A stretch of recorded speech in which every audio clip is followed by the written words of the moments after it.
Hello tout le monde et bienvenue dans un nouvel épisode de The Softy Club. Je suis Louana et aujourd'hui je suis prête à vous raconter mes meilleures histoires paranormales. C'est pas ma best parce que je crois que le pire truc qui m'est arrivé, ça m'est arrivé il y a 2 ans, mais c'est trop récent. Je peux pas encore le raconter. Par contre, j'ai des petites histoires juicy, paranormal activity, tout ça, de quand j'étais un peu plus jeune, enfance. Je me suis dit que comme aujourd'hui c'est Halloween et j'adore Halloween, c'est vraiment une de mes fêtes préférées. Je sais pas encore ce que je vais faire le jour J, parce que là j'enregistre en avance, mais j'espère que j'ai une petite soirée sympa et un petit déguisement très sympathique qui m'attend. Mais voilà, c'est parti!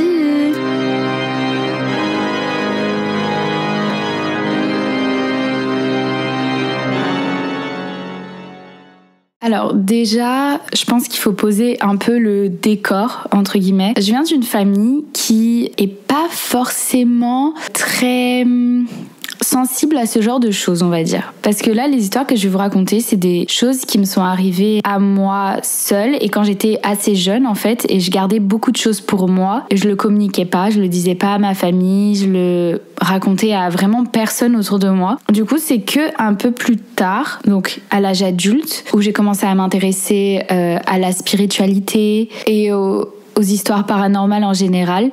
Et c'est là que j'ai pu avoir quelques explications sur les choses que je vais vous raconter juste là. Mais c'est vrai que de base, je viens pas du tout d'une famille où on parle fantômes, même tout ce qui est cartes, tout ce qui est spirituel, en fait, de base, on n'en parle pas dans ma famille. En tout cas, il n'y a pas une connexion particulière à ça. En grandissant, j'ai pas entendu d'histoires de fantômes ou d'histoires qui seraient arrivées dans ma famille paranormal.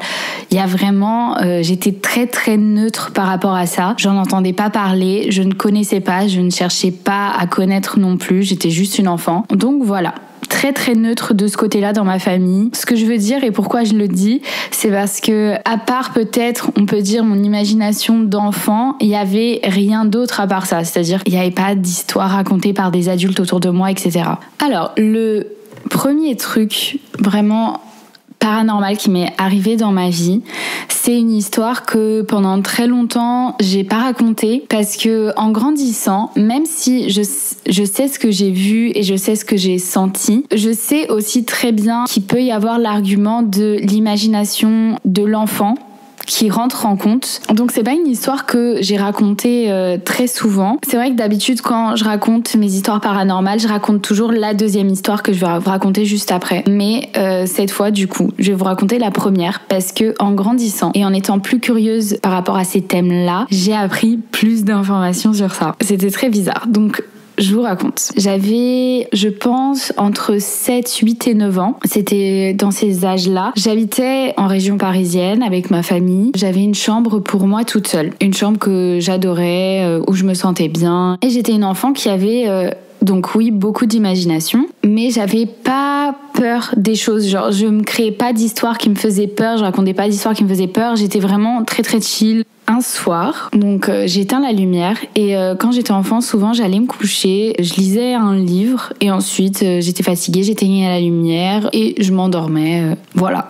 Et un soir, et je m'en souviens trop bien. Genre, j'ai ce souvenir gravé en moi. Si je ferme les yeux, je vois encore hyper bien ce que j'ai vu. J'ai vu dans un coin de ma chambre. Donc la pièce était plongée dans le noir, mais vous voyez, quand on est dans le noir, on arrive souvent quand même à différencier les différents meubles. Enfin, on arrive quand même à voir la pièce qui nous entoure. Et dans ma chambre, du coup, c'était comme ça. Il faisait jamais nuit noire. Je voyais toujours à peu près ce qui se passait. Et j'avais jamais eu peur du noir. Je suis une enfant qui a jamais eu peur du noir. Même après cette histoire, j'ai continué à ne pas avoir peur du noir. J'étais pas une enfant spécialement peureuse. Et là, ce soir-là, donc j'éteins la lumière et je chill, je sais pas ce que je fais. Je regarde ma chambre en fait.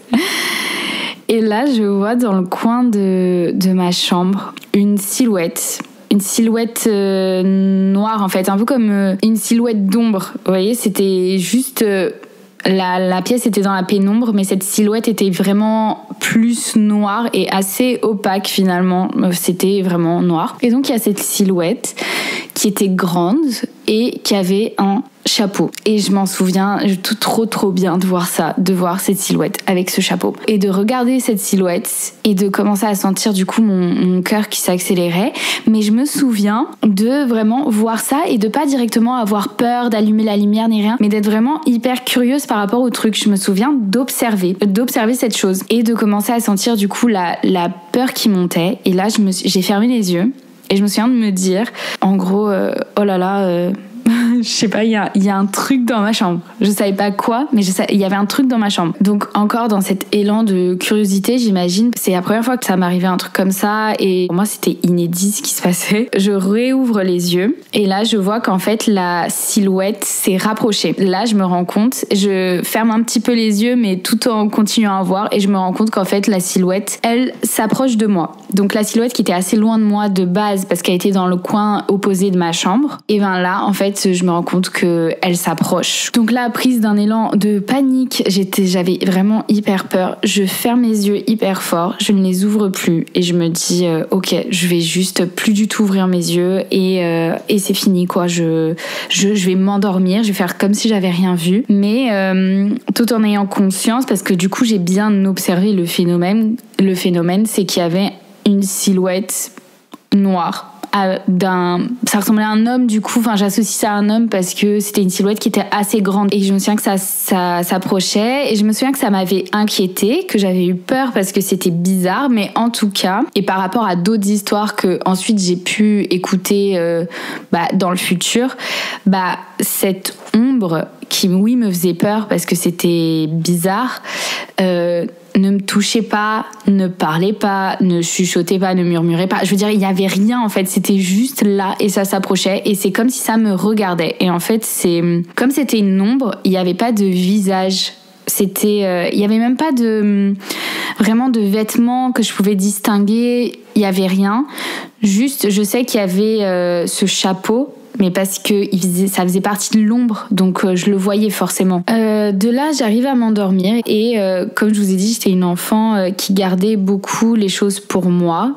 J'étais pas le genre d'enfant qui, avec ce genre d'événement, se serait mise à pleurer, à appeler ses parents, pas du tout. Genre, ma réaction, je me reconnais exactement dedans, c'est-à-dire que je me suis juste dit, ok, bon, on va gérer ça toute seule, en faisant semblant qu'il s'est rien passé. Le lendemain, je n'ai rien raconté à personne et j'ai jamais raconté cette histoire à personne pendant que c'était en train de m'arriver. Pourquoi je dis pendant que c'était en train de m'arriver? Parce que ça a été une phase où cette ombre venait souvent dans ma chambre. Je sais pas du coup si cette ombre se déplaçait dans la maison ou quoi, mais j'ai commencé à capter du coup, alors ça venait pas tous les soirs, je crois pas, je m'en souviens plus tellement, mais je sais que pendant une petite phase, je sais qu'elle était là, elle a été là du moins plusieurs soirs et qu'à chaque fois c'était la même chose. J'éteignais la lumière et d'abord elle était dans le coin et ensuite ça se rapprochait et puis si j'ouvrais un peu les yeux, en fait cette ombre se postait juste devant moi et ne me faisait rien, mais juste se postait devant moi. Donc du coup, comme j'ai capté que cette ombre ne me faisait rien, j'ai commencé à avoir juste une petite technique, c'est-à-dire que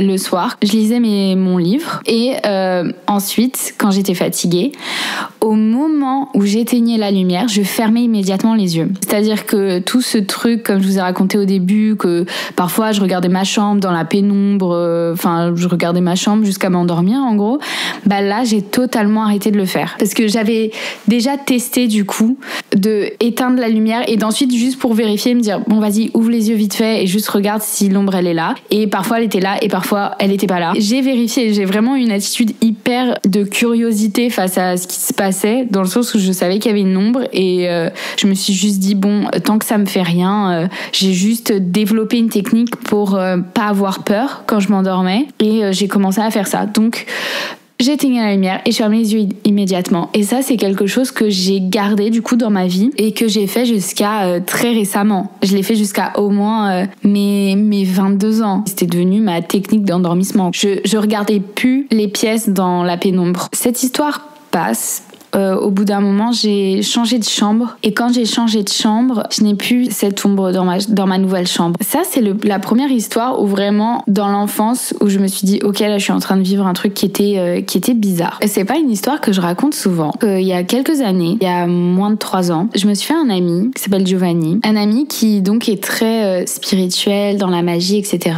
Et j'ai commencé à avoir plein de discussions sur ça avec lui. Donc je lui raconte exactement l'histoire que je viens de vous raconter. Et là il me dit ah ouais, c'est une histoire qui est assez commune, enfin celle de l'homme au chapeau. Et là moi j'étais choquée qu'on me dise que c'était une histoire commune, parce que ce soit quand je l'ai vu ou après à l'âge adulte, enfin j'ai jamais entendu parler que c'était commun de voir une ombre d'un homme au chapeau haute forme. Enfin, j'avais jamais entendu ça. Et il me dit, si, c'est une des ombres assez connues. Et là, il me parle du peuple de l'ombre. Ok, alors, le peuple de l'ombre, c'est des silhouettes humanoïdes qui sont donc normalement sombres en fait. On peut pas distinguer leur visage, donc c'est pas des fantômes, des entités, des choses comme ça qu'il y a certaines personnes qui ont la capacité de voir. Le peuple de l'ombre, c'est vraiment juste ça. C'est des silhouettes en fait. C'est des choses que tu ne peux pas vraiment voir. Et donc là, il me parle de ça, il me parle du peuple de l'ombre. Donc là, j'étais sous le choc, j'ai commencé à essayer d'aller me renseigner sur alors qu'est-ce que j'aurais vu quand j'avais 8 ans dans ma chambre. Et là, c'est vrai que du coup, apparemment, c'est une entité, enfin du coup, je sais pas vraiment ce que c'est, mais que beaucoup de monde aurait vu. Et dans les témoignages, et c'est ça qui fait le plus flipper, c'est que les personnes, elles décrivent exactement ce que je vivais. C'est-à-dire une ombre d'un homme avec un chapeau qui ne faisait rien à part te regarder et s'approcher de toi et te regarder. Et c'est ça sur les témoignages, c'est-à-dire qu'il n'y a aucun témoignage de quelqu'un qui aurait vu cette ombre qui dit bah cette ombre m'a attaqué ou cette ombre me poursuivait ou cette ombre me faisait peur. Non, cette ombre vient et te regarde et c'est tout ce qu'elle fait. Et dans tous les témoignages, c'est ça que les personnes disent. Donc je vous avoue que quand j'ai appris ça, je me suis dit what? Donc en fait ça devient encore plus réel. Tout d'un coup quand tu te rends compte qu'il y a une vraie histoire, que c'est une vraie entité. Ah oui, parce que aussi l'entité, elle semble être attirée par les enfants. C'est-à-dire que dans les témoignages, il y a énormément de personnes qui racontent que ça s'est passé quand elles étaient jeunes. C'est pas une entité que tu vois quand t'es adulte. Mais de savoir qu'il y a d'autres témoignages de personnes qui voyaient cet homme et c'est exactement ce que je vivais. Bon, je vous avoue que c'est assez flippant. C'est assez bizarre en fait. Mais tellement du coup c'est une sorte de légende urbaine. Ce qui est ouf pour moi là dans ce que je suis en train de dire, c'est que c'est littéralement une légende urbaine que moi je ne connaissais pas et je l'ai juste vue en fait. Donc c'est hyper chelou, mais en fait tellement c'est une entité qui traîne un peu partout. Il y a carrément un site internet qui s'appelle The Atman Project et c'est genre un mec qui a vécu une rencontre avec cette entité et qui s'est dit what, c'est trop bizarre, et que justement un jour il a entendu à la radio quelqu'un qui disait ah bah il paraît comment en fait il en a jamais parlé, il s'est juste dit ok chelou, et qu'un jour à la radio il a entendu, c'était une émission spéciale paranormale et tout, il a entendu une médium ou je sais pas quoi parler du coup de cette entité au chapeau et il s'est dit what, c'est exactement ce que j'ai vécu. Et du coup il a créé ce site internet parce qu'il a écrit un livre ensuite sur ça, mais en gros pour dire que c'est une légende urbaine qui est en fait c'est un visiteur assez commun de beaucoup d'enfants apparemment. Et donc à chaque fois, non mais vraiment ça me glace le sang limite, parce que ce qui a marqué c'est exactement mon expérience. J'aurais pu écrire ça, mais il dit la plupart des fois c'est une entité qui est étrangement silencieuse. C'est une entité qui ne te touche pas, qui ne t'attaque pas, qui n'essaye pas de s'asseoir sur ton lit, parce qu'il y a plein d'histoires paranormales un peu comme ça où il y a des entités vraiment elles veulent te faire chier en fait. Mais lui non, juste il te regarde, et il y a même écrit genre et souvent il se met juste dans un coin de la chambre, et c'est exactement ce qui m'arrivait. Non, c'est vraiment horrible les gars, vraiment. Ça dit souvent il se met juste dans un coin de la pièce en te regardant, et il se rapproche et t'examine de près et se met vraiment près de toi pour te regarder. Donc c'est vraiment trop chelou. Vous vous rendez compte que moi j'ai vécu ça et que maintenant quand je me renseigne sur le truc, genre c'est une légende urbaine, genre sur un truc qui m'est vraiment arrivé. Non, c'est hyper fucked up, genre ça fait hyper flipper. Mais bon, bref, ça c'était la première histoire. La deuxième, elle m'est arrivée quand j'avais 12 ans. Donc là, cette histoire, pareil, il faut poser un peu le décor. J'ai vécu toute mon enfance en France. Et quand j'avais 12 ans, on a déménagé avec ma famille au Portugal. Déménagé dans une petite ville du nord du Portugal, dans cette maison où on allait tous les étés. En fait, de base, c'était notre maison d'été. On passait tous nos étés là-bas. Et donc, on avait tous déjà nos chambres attitrées. On fait le déménagement. On est arrivé au mois de juillet, il me semble. Et donc la rentrée, c'était au mois de septembre. Donc on était encore un peu en vacances, quoi. On n'avait pas encore la sensation vraiment d'habiter au Portugal. Pour nous, on avait un peu l'impression qu'on était encore juste en vacances comme d'habitude. Sauf que cette fois-ci, non, on allait s'y installer. Et on reste dans nos chambres habituelles qu'on était habitués à occuper pendant l'été. Ce qui s'est passé cet été-là, il s'est passé un truc inexplicable qui m'est plus jamais réarrivé. J'ai commencé, donc je passais plusieurs nuits dans ma chambre comme habituellement et il se passait rien. Et il y a eu un soir où je me suis réveillée au milieu de la nuit et du coup, naturellement, j'ai ouvert les yeux. Et en ouvrant les yeux, j'ai vu quelque chose que je peux pas expliquer. C'est vraiment incroyable en fait cette histoire. Vraiment, je l'adore vraiment beaucoup. J'ai vu une sphère blanche extrêmement lumineuse, mais pas lumineuse comme les lumières de l'électricité ou les lumières qu'on est habitué à créer ou à voir nous. Vraiment une lumière, vous voyez, comme la lumière de la lune. C'est vraiment une lumière blanche, très intense, mais bizarrement extrêmement naturelle. Du genre, tu sais que tu peux pas reproduire ça, tu peux pas faire ça, c'est juste un truc qui fait partie de la nature. Là, c'était le blanc un peu, du coup, c'était similaire à la lune dans le sens où tu pouvais le regarder, ça te faisait pas mal aux yeux. Mais c'était vraiment un blanc, extrêmement intense. C'était opaque, vraiment c'était une sphère. Et je me souviens que ça flottait. Et je me souviens que ça flottait parce que je me souviens de me réveiller, de voir cette sphère et vraiment de regarder, de me dire « What ?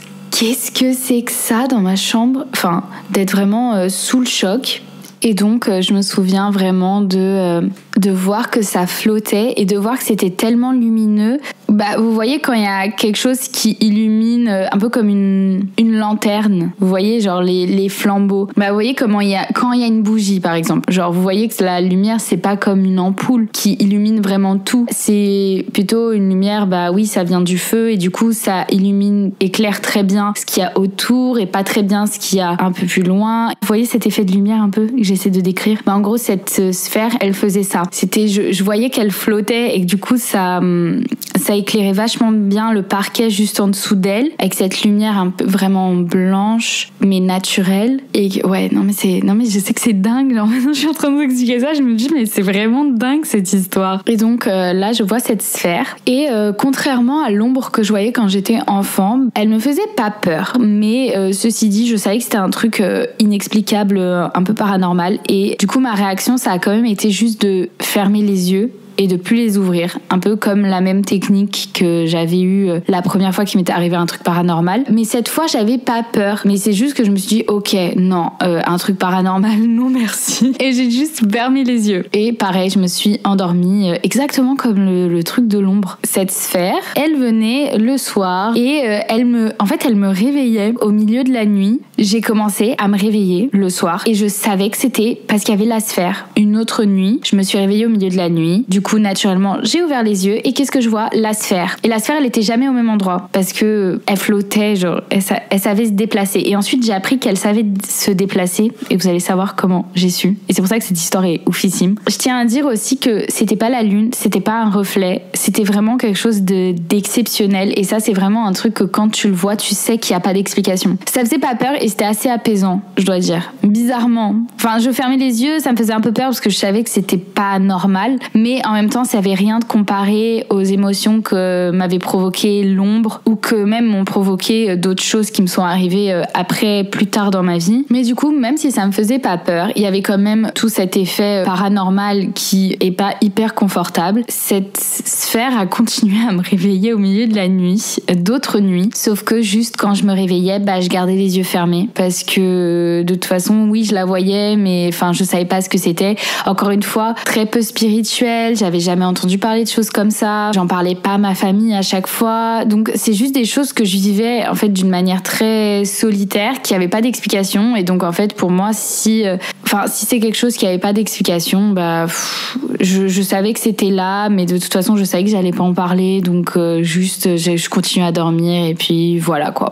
Donc souvenez-vous, je vous ai dit que c'était ma maison de base de vacances et que là c'était la première année où on allait y habiter. Un jour, avec ma famille, je me souviens que c'est une initiative de ma mère, elle nous appelle tous, c'est-à-dire qu'il y avait moi, mon frère et ma petite sœur. Et elle nous dit, écoutez, maintenant, comme on va vraiment habiter dans cette maison et que de base, ces chambres, c'est des chambres que vous aviez depuis que vous êtes enfant, mais vous y avez jamais vraiment habité. Si ça se trouve, il y a d'autres chambres qui vous conviennent mieux et qui vous plaisent plus. Ce qu'on va faire, vous allez tous switcher de chambre et vous allez voir si finalement la chambre que vous aviez de base, elle vous convient et du coup vous voulez vraiment y rester et du coup là vraiment y habiter. Ou alors est-ce que finalement maintenant que vous venez habiter ici, vous voulez choisir une chambre différente et habiter dans une chambre différente qui vous convient peut-être plus. Dans cette initiative de ma mère, elle a switché de chambre, plein de monde, mais du coup, conclusion, moi j'ai été dans la chambre qui était pas occupée parce que c'était la chambre de ma grande sœur et mon frère est venu dans la chambre qui m'était attribuée de base. Au début, j'étais pas du tout pour parce que j'étais très attachée à cette chambre, c'était la chambre dans laquelle j'avais passé toute mon enfance et toutes mes vacances d'été, donc j'avais de très bons souvenirs là-bas. Mais du coup, ma mère, elle s'est dit que comme j'avais 12 ans, en fait, la chambre de ma grande sœur était quand même un peu plus grande. Et elle s'est dit, Loana, maintenant tu rentres dans l'adolescence, donc peut-être que tu vas aimer avoir une chambre un peu plus grande. Elle avait raison. J'ai adoré avoir la chambre que j'avais finalement dans l'adolescence. Mais sur le coup, j'étais pas 100% pour. Mon frère, je crois qu'il était assez pour de me piquer ma chambre, qui ensuite est devenue sa chambre du coup. Vous l'avez compris parce qu'on a vraiment switché de chambre, on est resté comme ça. Et ça y est, là, je me réveillais plus. C'était fini. Et du coup, un peu comme l'histoire de l'ombre, j'en ai parlé à personne et j'avais pas l'intention d'en parler. C'était quelque chose qui m'était arrivé, que je gardais pour moi et voilà. Mon frère dort dans ma chambre, il a l'air content. Ma mère, quelques jours plus tard, nous demande si on aime bien du coup dormir dans nos nouvelles chambres et si on reste comme ça. Nous, on répond que oui. Mon frère me dit, moi, ça y est, j'aimais trop ma nouvelle chambre et mon frère me dit que lui aussi, il se sent bien, il aime bien et il va la garder. On vit notre vie, on passe nos best vacances d'été avant cette nouvelle vie. Et un jour, je m'en souviens trop bien, on était dehors avec mon frère et on était en train de prendre notre petit déjeuner. Et je me souviens qu'on était là en train de chiller avec mon frère, en train de manger nos tartines. Et là, il me dit, tu sais Loana, c'est trop bizarre. Le soir, je me réveille et je vois une boule lumineuse. Et là, je me souviens que j'ai arrêté de manger ma tartine, genre quoi. Et à l'époque, du coup, mon frère, il est un peu plus jeune que moi. Moi, j'avais 12 ans et lui, au moment des faits, il avait encore 10 ans. Il allait bientôt avoir 11 ans. Et là, je regarde et je dis, tu vois la boule lumineuse? Parce que moi, je croyais que c'était du coup un événement que pour moi, entre guillemets, qu'il y a que moi qui pouvais le voir. Et là, il me dit, je vois une boule lumineuse, je me réveille au milieu de la nuit. Elle est là, elle flotte. Il décrit vraiment exactement ce que moi je voyais. Elle bouge. Oui, parce qu'en plus, mon frère, qu'est-ce qu'il me dit pas? T'as vu, même quand tu la touches, elle bouge, genre juste elle change de place. J'étais là, mais tu la touches? J'étais vraiment en mode... On n'a pas du tout eu la même réaction. Et donc, s'il l'a touché, c'est la preuve que lui aussi, il en avait pas peur. Genre, c'était pas quelque chose qui faisait peur. C'était assez apaisant, c'était mignon. C'était une petite boule qui venait nous voir. Genre, c'était pas du tout flippant comme une ombre ou quoi. C'était juste là, c'était une lumière. En plus, c'était blanc. Et du coup, dans l'imaginaire collectif, forcément, le blanc, on l'associe pas à quelque chose de dark. Justement, on l'associe à quelque chose d'assez pur. Et cette sphère, du coup, finalement, à la fin de cet été, elle est plus jamais réapparue. Mais en tout cas, mon frère aussi, il a vu cette fameuse sphère le soir dans sa chambre et lui, il a même interagi avec. Voilà, ça c'est ma deuxième histoire paranormale que j'aime trop. Mais du coup, j'ai essayé d'aller me renseigner un peu sur ce que ça pouvait être. Contrairement à l'ombre, sur cette histoire-là, il n'y a pas de témoignages qui correspondent, dans le sens où souvent, quand on tape sur internet, donc histoire paranormale, sphère blanche qui flotte, etc., souvent on vient nous parler de ce qui apparaît dans les photographies photographie. Mais ça, c'est des poussières ou des jeux de lumière. En fait, ça, pour le coup, il y a des vraies explications. Mais moi, c'est des choses que j'ai vues dans la vraie vie et ça, il n'y a pas beaucoup de témoignages. Alors, je vais quand même vous donner l'argument des sceptiques. Ce serait une chose qui s'appelle la foudre globulaire. Et là, quand je vous dis c'est l'argument des sceptiques, c'est-à-dire que j'ai été voir et le seul témoignage que j'ai vraiment lu qui ressemble à ce que moi et mon frère avons vécu, dans les commentaires, il y a des gens qui ont dit non mais c'est juste de la foudre globulaire et tout. Et en gros, la foudre globulaire, donc c'est un truc extrêmement rare et ça apparaît pendant des orages qui seraient extrêmement violents. Pour la faire simple, c'est un coup de foudre mais en boule. Genre c'est de la foudre en boule. Elle disparaît dans la plupart des cas en quelques secondes. Par contre, ça peut rentrer à l'intérieur. Du coup, ça peut casser... après, c'est comme de la foudre, quoi. Donc ce serait extrêmement rare. Je vais pas rentrer dans les détails parce que je sais pas comment ça se forme, etc. Mais ça existe pendant les orages qu'il y ait des boules de foudre. Et ça a déjà été observé. Donc les personnes disent mais c'est juste de la foudre globulaire et tout. Écoutez, déjà, c'est extrêmement rare et nous, ça nous est arrivé plusieurs soirs. Et en plus, juste... il n'y avait pas d'orage. Donc déjà, c'est pas ça. Et après, à la limite, les seules choses que j'ai trouvées, c'est que ça s'appelle les orbes. Et ils décrivent ça en étant des sphères qui se trouvent en suspension au-dessus du sol et qui peuvent se mouvoir dans l'air. Et ensuite, dans les forums, les sites, etc., ça dit donc que les orbes, c'est de l'énergie pure. Et donc là, bien sûr, il y a plein de théories comme quoi ce serait juste l'énergie d'entité ou de personnes. En fait, ce serait un peu l'énergie des âmes, mais en tout cas que ce serait de l'énergie pure et il peut y avoir plusieurs couleurs. Dans le témoignage que j'ai lu qui ressemblait le plus à ce que moi et mon frère avons vécu, ça disait en plein milieu de la nuit, je me réveille sans savoir pourquoi. Et ça, c'est vraiment un détail parce qu'on se réveillait sans savoir pourquoi. Genre, on se réveillait, il n'y avait pas de bruit, il n'y avait rien, juste on se réveillait. Voilà. Et donc, dans le témoignage, ça dit aussi que s'était réveillée sans savoir pourquoi et qu'elle a remarqué une lumière qui lui passait au-dessus. Mais voilà, donc ça, il y a pas... j'ai pas vraiment d'explication. Comme c'est quelque chose que j'ai vu, dont je n'ai pas du tout parlé et ensuite, mon frère m'en a parlé comme quoi il la voyait aussi, je trouve que c'est une histoire assez ouf. Donc voilà, on va en rester là pour aujourd'hui. J'espère que les histoires, elles vous ont plu. N'hésitez pas à aller me suivre sur mon Instagram, c'est @thesoftyclub. N'hésitez pas aussi à partager si l'épisode vous a plu. En tout cas, je vous fais des gros bisous. Je vous souhaite un très bon Halloween et prenez soin de vous. À la prochaine.